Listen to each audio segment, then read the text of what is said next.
One of my favorite parts of rod engineering is kind of analyzing rod breakage. Look at that, I'm already getting the wobs. You'd think when a rod breaks, you know, it's kind of a bummer and you just kind of move on. But what I'm looking for is how the rod broke. In this situation here, this rod sheared off. Okay, that's an indication that it was either injured or there might have been a wrinkle in the graphite fibers underneath the rod. That's one that I'm really concerned with. When I see a rod break like this one did here, this is an example of what we call a complete delam, or a failure over a large area. I know that looks worse, it's actually better.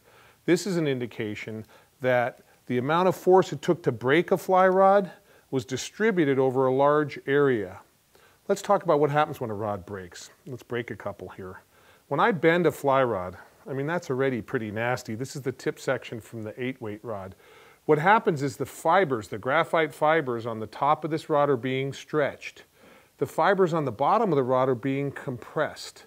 We use a blend of different graphites, usually intermediate modulus, to try and achieve the best strength to weight ratio. So it's tough, durable, but it allows us to get a rod that's going to be one that takes a full bend without breaking.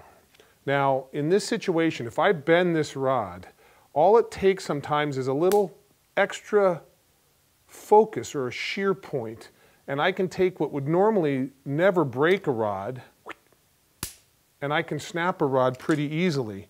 Doing that to a 9-weight is actually pretty tough.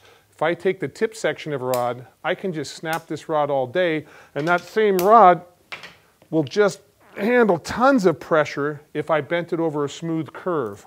So what happens is when you break your fly rod, you might not know it, but a little nick caused by the fly, some injury to the rod, created a soft spot, created a weak spot, and pow, that's usually where a rod breaks.